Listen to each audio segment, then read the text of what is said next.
isso e nós vamos conversar com o cientista político, professor da Fundação Getúlio Vargas, Cláudio Couto.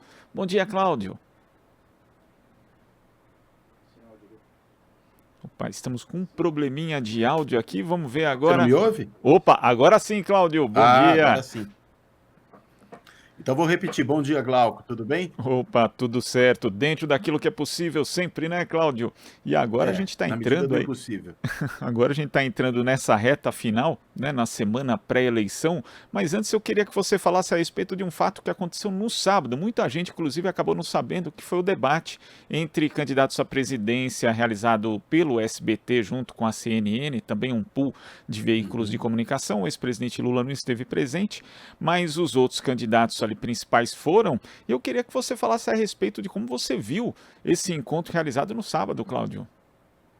Olha, acho que ele foi um encontro um pouco mais morno que o anterior, né? Que o primeiro encontro, o debate da banda. E acho que a própria ausência do ex-presidente Lula tem a ver com isso, mas também o fato do Bolsonaro estar um pouco mais contido do que naquele primeiro debate, em que nós tivemos aquela agressão à jornalista Vera Magalhães, e aquilo virou depois o grande assunto do debate, não se falava praticamente de mais nada, a não ser daquela questão. Dessa vez, você teve um debate um pouco mais ameno, eu diria. Ameno, claro, dentro dos limites do que permite uma campanha como essa que a gente está vivendo hoje, que é uma campanha bastante acirrada e com alguns candidatos muito agressivos, né? Acho que o caso do próprio Bolsonaro e, mais recentemente também, enfim, vem já de uns meses para cá, ou de uns anos para cá, o candidato Ciro Gomes, mas na reta final o Ciro ainda mais agressivo do que antes.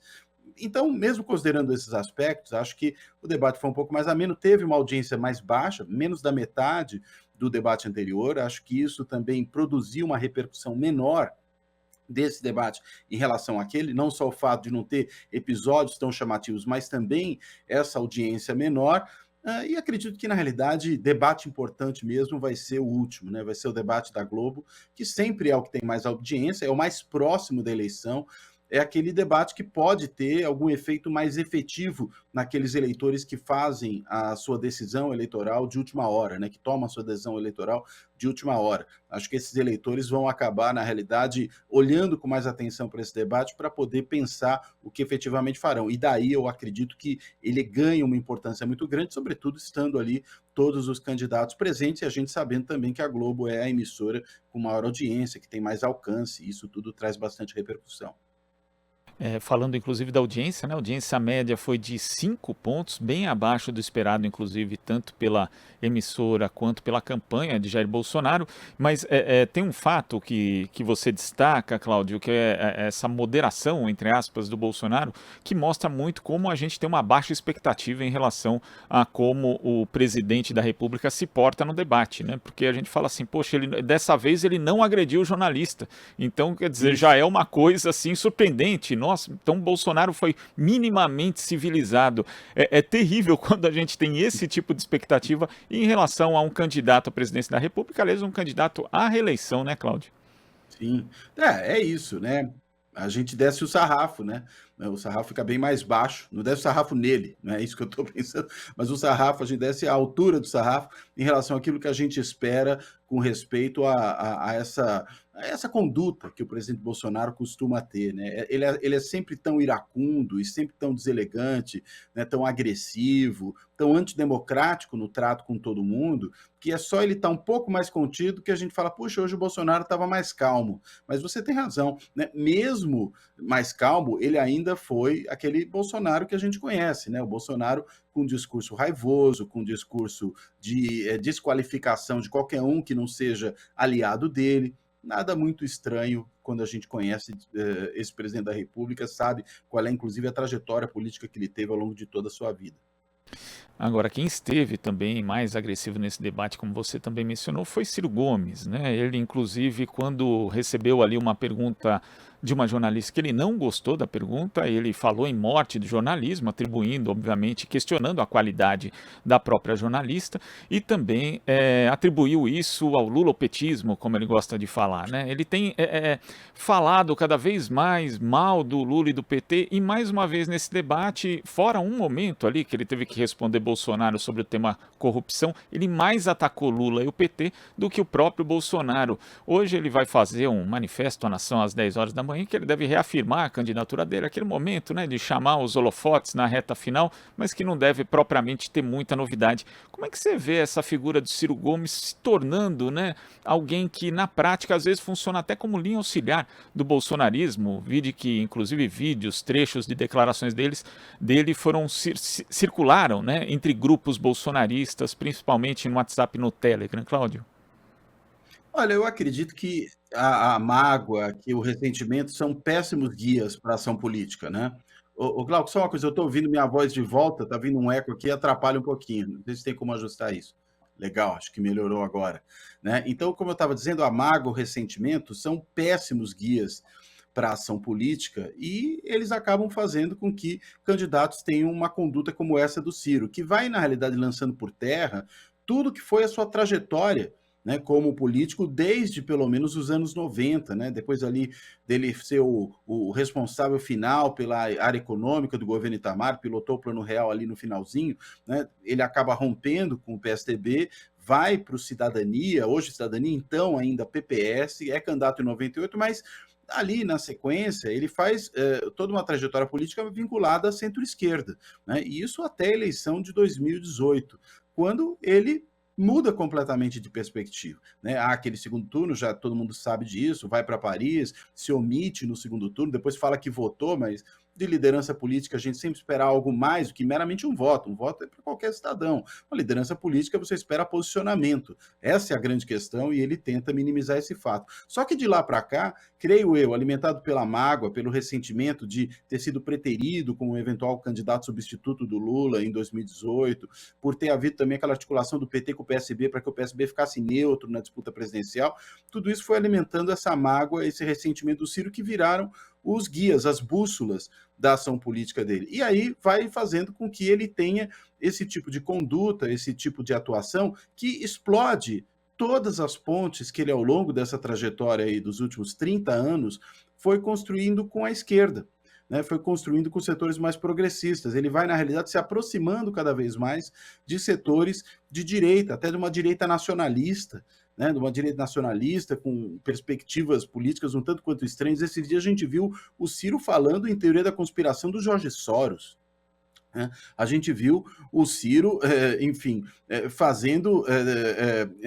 uma série de discussões ali, imaginando o Brasil ameaçado na sua soberania, como fazem aí os teóricos da extrema-direita. Ou seja, é tanta posição estranha, né, que o Ciro vem assumindo recentemente, que realmente eu acho que ele perdeu o rumo, né? E ao perder o rumo, ele pode até manter esse percentual de votos que tem. A pesquisa FSB hoje dá o Ciro com 5%, né? Saiu logo cedo, né? As outras pesquisas vinham dando alguma coisa como 7%, mas eu acredito até porque várias das pesquisas têm mostrado que um eleitorado considerável dele, talvez alguma coisa como um terço desse eleitorado, possa abandoná-lo nessa reta final, e em grande parte por conta desse comportamento, né? Porque eleitores do campo progressista que gostam das ideias do plano de governo de Ciro, entretanto, têm desaprovado essa conduta. E a gente sabe que política não é só plano de governo, política é também forma de agir, né? A liderança política tem que ter uma forma de agir que conta para aquilo que ela efetivamente vai produzir, aquilo que ela vai gerar, o ambiente que ela vai propiciar. Veja que a gente falava agora há pouco, inclusive, dessa questão da conduta do presidente Bolsonaro, pois o Ciro vem fazendo aí toda uma linha de atuação que vai na contracorrente, né, desse tipo de coisa que a sua base social mais ampla, não estou falando daqueles militantes mais diretamente envolvidos a ele, porque esses aí a gente sabe tem ali uma relação, inclusive afetiva com o Ciro, que torna difícil que eles o abandonem. Mas para esse eleitorado um pouco mais amplo, nós estamos vendo, inclusive, várias declarações de figuras mais conhecidas que sempre foram ciristas. O Tico Santa Cruz é um deles, o Felipe Neto é outro, né, desses mais famosos que a gente conhece, dirigentes do PDT, né, teve um dirigente do PDT nacional que é lá do Paraná, que também declarou recentemente que não concorda com essa conduta e pediu até para sair do Diretório Nacional e da vice-presidência da fundação do partido. Tudo isso vai produzindo esse afastamento. Então, me parece que é um candidato traindo a sua própria história com base na mágoa e no ressentimento. Que são, como você falou, péssimos conselheiros, Cláudio. Agora, Exato. Você citou também a pesquisa FSB, a que saiu há pouco, né, mostrando que o ex-presidente Isso. Lula está com 48% dos votos válidos nesse levantamento, oscilou um ponto para cima, já tinha crescido 3 pontos no próprio FSB que foi divulgado na semana passada. E quando a gente pega todos os institutos principais, ali Datafolha, IPESP, FSB, Atlas, Quest, IPEC e Poder Data, em todos esses, nas últimas 10 pesquisas, o ex-presidente Lula ou cresceu ou oscilou positivamente. Além do debate que a gente tem, né, que você já ressaltou, Cláudio, quais são os outros elementos que podem ser determinantes nessa reta final para que a eleição acabe já no primeiro turno? Olha, acho que primeiro de tudo, né, além do debate, como você bem colocou, o comportamento que os candidatos tiverem nessa reta final, né? Acho que muitos eleitores vão estar olhando com lupa para essa conduta dos candidatos e eu entendo que muito da escolha que virá agora é uma escolha afetada por esse tipo de comportamento e essa observação que esses eleitores farão. Por isso até é que eu falava dessa questão da conduta do Ciro, que tende a ele ser eleitoralmente prejudicial nesse curto prazo. Nem estou dizendo do longo prazo, que aí eu acho que o sacrifício que ele faz de si próprio é muito maior. Mas no curto prazo, há uma parcela do eleitorado que pode ser a parcela decisiva para resolver essas eleições no primeiro ou levar para o segundo turno, que vai estar olhando com lupa para os candidatos. Então, eles têm que, digamos, andar com muita cautela, pisar em ovos nessa reta final, né? Claro, sem abandonar as suas posições, sem deixar claro aquilo que pretendem fazer, aquilo que defendem, aquilo de que se distinguem, tudo isso é fundamental. Mas eu acredito também que esses candidatos vão ter que tomar muito cuidado para não gerar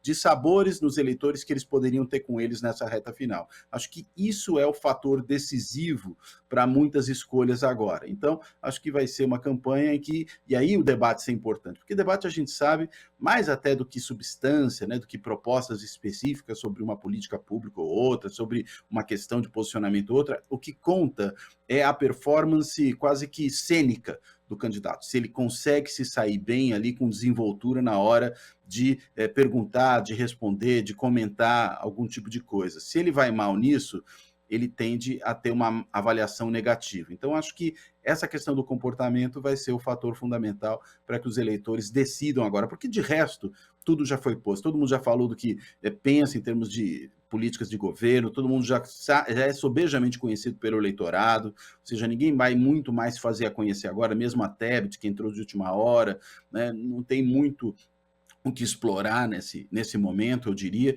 Então, o que conta agora é a imagem do candidato como figura, como pessoa, entendo eu, que vai determinar essas escolhas. Numa eleição que é bastante, né, que a disputa presidencial ela chama muita atenção, é nessa semana aqui pré-eleição que muita gente vai começar a prestar mais atenção ali nos candidatos a governo do estado, também Senado, as candidaturas de Exato. deputados, Cláudio. E aí eu queria saber em relação às disputas de governo do estado, né? A gente já tem algumas oscilações Uhum. importantes, oscilações não, mudanças mesmo, como na semana passada a gente viu em 3 pesquisas o candidato do PT ao governo do Ceará, o Eumano de Freitas, ultrapassando Roberto Cláudio, né? Antes ele estava numa situação de empate técnico e, de acordo com 2 sondagens, inclusive já estaria empatado com o capitão Wagner, que é o candidato bolsonarista no estado. Você acha que pode haver, com esse crescimento recente da candidatura do ex-presidente Lula, também um crescimento de candidatos que se alinha a ele em alguns estados, principalmente alguns estados-chave, né? Como Rio de Janeiro e Minas Gerais, Cláudio? Eu acredito que sim, né? Isso é o que costuma acontecer, né, em várias eleições. O candidato que tem um crescimento na reta final, ele costuma carregar consigo outras candidaturas que de alguma forma se identificam com a dele. Para todos os cargos, eu diria, para governador, claro, né, mas também para aquelas candidaturas nas eleições para o Congresso e mesmo até para o Legislativo Estadual. A gente viu isso com o Bolsonaro na eleição de 2018, né? Ele tem aquele sprint final, ele cresce bastante, né? As pesquisas mostram isso, quer dizer, elas tinham um certo quadro até uma semana antes da eleição, dali você tem um crescimento muito grande, e aí, por exemplo, o PSL, que era um partido ridículo, sem qualquer tipo de importância até então, ele tem a maior votação para a Câmara de Deputados em todos os partidos.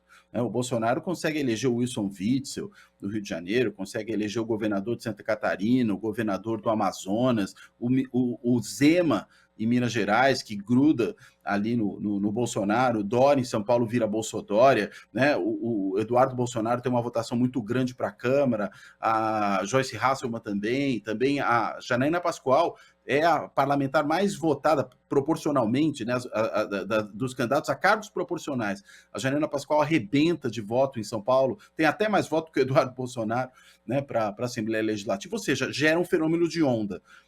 Eu diria que isso pode também acontecer agora. Entendo que, como a campanha vem muito estabilizada e a variação agora tende a ser muito marginal, né, essa onda não acredito será tão forte quanto aquela onda que, de repente, cresce do nada, né? Ou que tem uma variação muito, muito grande nessa reta final. Acho que as variações tendem a ser pequenas, logo o impacto também tende a ser menor. Mas é claro, um certo clima de vitória que possa eventualmente favorecer o ex-presidente Lula tende a favorecer os candidatos apoiados por ele nos estados, né? O caso do Ceará, acho que você já apontou ali, mostra inclusive mais um erro político do Ciro Gomes, conseguiu ali produzir uma situação que tende a fazer com que o seu candidato, o Roberto Cláudio, ele fique para trás, né? Pode favorecer o Freixo no Rio de Janeiro, que tem um cenário mais difícil, um cenário mais complicado. Na Bahia, onde a gente está vendo ali uma eleição que começou a se tornar muito mais emocionante do que parecia à primeira vista, pode também favorecer o candidato do PT ao governo do Estado, em prejuízo do ACM Neto. Enfim,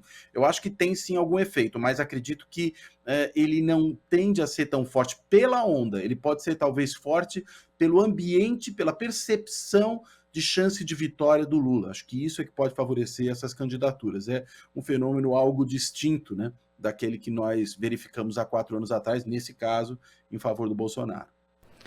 Cláudio, eu queria agradecer a sua participação aqui no Jornal Brasil Atual de hoje, mas antes da gente se despedir, queria que você falasse a respeito do programa do canal Fora da Política Não Há Salvação. Teremos aí um programa pré-eleitoral, Cláudio?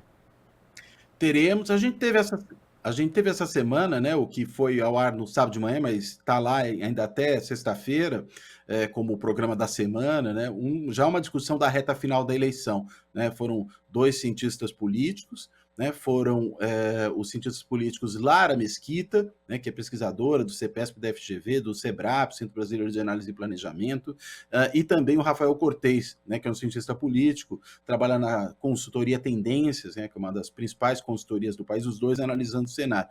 E no programa da semana, a ideia é outra, né? A ideia é a gente discutir a questão dos evangélicos na campanha. A gente sabe que os evangélicos e as mulheres são 2 eleitorados que são eleitorados, enfim, muito importantes, né, do ponto de vista, enfim,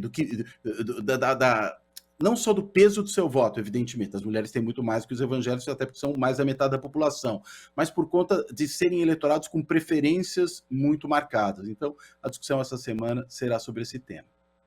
Tá certo, então, e sempre sábado a partir da meia-noite já vai pro ar no YouTube, né, Cláudio? Meia-noite e sexta, né? Meia-noite, 0 horas de sábado. 0 horas de sábado. As pessoas às vezes fazem confusão. É verdade. Isso, a a gente partir das 0 horas pacifica dizendo que é de sexta para sábado, né?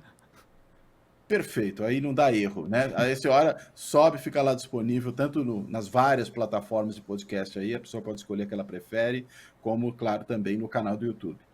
Maravilha. Cláudio, muito obrigado pela sua participação aqui no jornal. Até a próxima. Obrigado, Glauco. Um grande abraço para você. Abraço. Conversamos aqui com o cientista político e professor da Fundação Getúlio Vargas, Cláudio Couto. Estamos apresentando Jornal Brasil Atual. As notícias que os outros não dão.